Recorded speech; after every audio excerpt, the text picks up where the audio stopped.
Bonjour les enfants. Alors, on continue. Saint-Pierre, Jean, les apôtres, ils se retrouvaient tout le temps au portique de Salomon. Et ils louaient, ils chantaient Dieu, ils remerciaient Dieu, ils enseignaient le peuple. Ce qui fait que dans le temple, il y avait un petit coin au portique de Salomon où tout le monde venait, tous les chrétiens venaient et continuaient de découvrir Jésus et de découvrir qu'il est le Fils de Dieu. Et en plus, les gens avaient repéré qu'avec Pierre, il pouvait y avoir des miracles. Alors ils apportaient leurs malades et ils les mettaient sur le chemin de Pierre. Et quand Pierre avait fini d'enseigner, eh bien, quand ils passaient, ils espéraient que l'ombre de Pierre touche leurs malades pour qu'ils soient guéris. Et c'est ce qui se passait. Les gens, « Ah, je suis guéri. » Et puis, Pierre priait et les gens étaient guéris. Alors, c'est l'Esprit Saint qui travaillait par Pierre. Et alors, tout le Sanhédrin, tous les grands prêtres, ils étaient de plus en plus furieux. Ils se réunissent et ils décident d'aller arrêter Pierre, Jean, les apôtres. Ils en ont même peut-être arrêté plus. Mais au moins ces deux-là, ils les emmènent au Sanhédrin.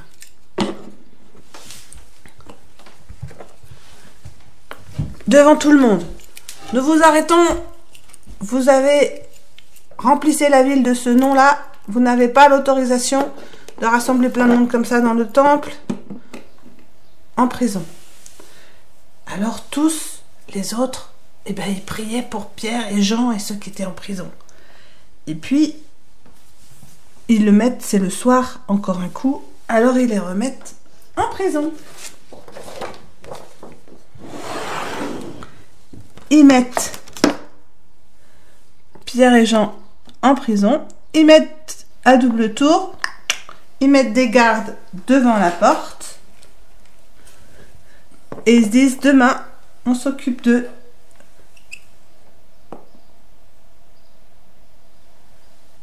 Et puis le lendemain, pendant la nuit, Dieu se dit ça va pas le faire comme ça. Dieu envoie son ange. Un ange s'il vous plaît, moi. Tu vas aller libérer les apôtres, tu te débrouilles pour que personne ne remarque rien, que les gardes ne voient rien, et tu laisses bien la porte, tu la refermes bien à clé. D'accord? Et les apôtres, c'est Dieu qui m'envoie, suivez-moi. Et l'ange ouvre la porte, les gardes ne voient rien. Attends, vous avez laissé vos chaînes normalement. Les chaînes leur tombent des mains. Et ils continuent de suivre l'ange. Et ils passent toutes les portes de la prison. Et ils arrivent dans la rue. Ils se reconnaissent. Et l'ange dit maintenant rentrez. Allez dans le temple dès demain matin. Et continuez d'annoncer la vie éternelle. La vie avec Dieu. Cette vie-là, la vie avec le Seigneur. Tout contents. Qu'est-ce qu'ils font? Dès le lendemain matin, ils retournent à leur place.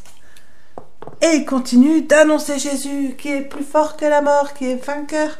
Et en plus, ils doivent penser et dire dans leur cœur, et même il est plus fort que les soldats, que la prison, que les chaînes. Et puis, eux, le matin, ils disent, bon, il faut qu'on se réunisse. On va aller envoyer chercher les prisonniers.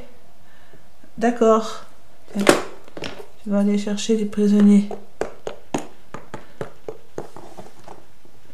Pardon les gardes, laissez-moi passer. Clic, clic, clic. Bah, il n'y a personne dedans. Bah, les chaînes sont là. La porte était bien fermée à clé. Mais vous n'avez rien vu? Non, tout s'est bien passé. Mais, hé! J'ai trouvé les gardes en place, j'ai trouvé la porte fermée à clé, mais il n'y a personne dans la cellule. Ça alors, mais qu'est-ce que c'est que cette histoire? Ils nous en font voir de toutes les couleurs. Et puis à ce moment-là,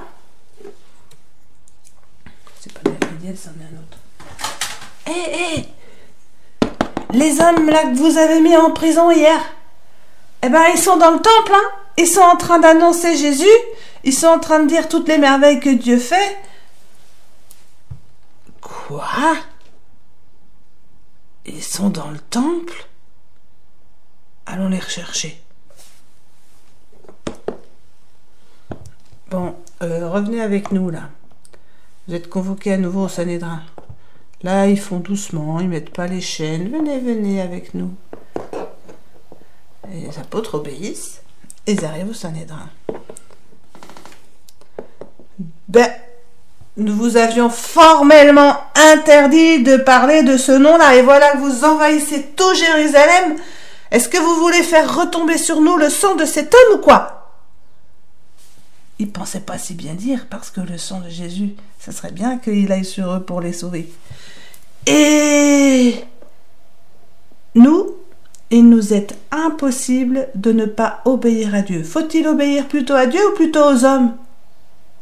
Nous ne pouvons pas vous obéir parce que votre demande n'est pas dans le même sens que la demande de Dieu.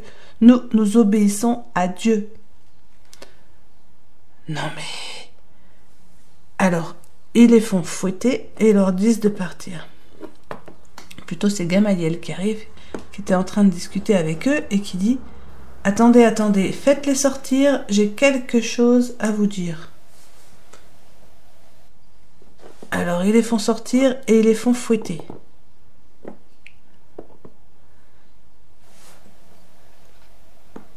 En fait, rappelez-vous, il y a quelque temps, il y a un gars qui a fait croire qu'il était le Messie. Il a eu plein de gens qui l'ont suivi, des centaines, mais quand il est mort, pouf, ils ont tous disparu. Il y a un peu plus tard, il y a eu un autre homme qui a fait croire, même il venait de Galilée aussi celui-là, il a fait croire qu'il était le Messie.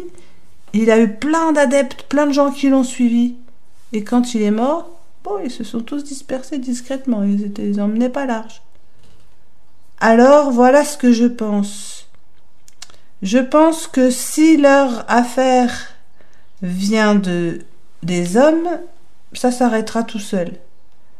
Mais si leur affaire vient de Dieu, il faudrait pas qu'on se mette en guerre contre Dieu. Je suis d'avis de laisser ces hommes tranquilles et nous verrons.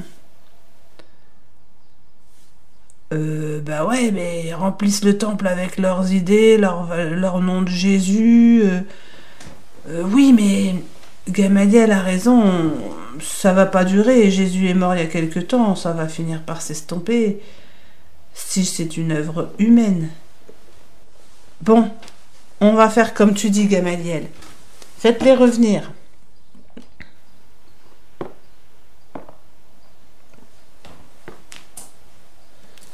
Bon, nous allons vous relâcher, mais vous avez la ferme interdiction de prononcer ce nom-là.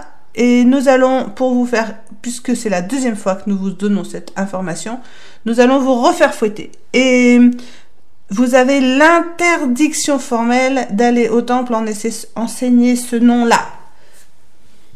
Alors, ils vont... Et eux, ils retournent se faire fouetter. Et ils sont tout contents de subir et de souffrir un tout petit peu pour Jésus, comme Jésus a souffert. Gamaliel, il dit, ne pas se mettre en guerre contre Dieu, il n'a pas tort. Mais eux, quand ils se font fouetter, ils se disent, nous, on est unis à Dieu pour vivre cela. Et alors, ils repartent, après avoir été fouettés, ils retrouvent les autres, et ils sont tout contents d'avoir été jugés dignes de participer un petit peu à la souffrance de Jésus. Et à votre avis, qu'est-ce qu'ils font? Ils continuent d'enseigner dans le temple. Ils redésobéissent au grand prêtre. Pourquoi? Parce qu'il y a l'Esprit Saint en eux qui leur donne la force de ne pas avoir peur, et surtout, c'est une joie dans leur cœur qui déborde.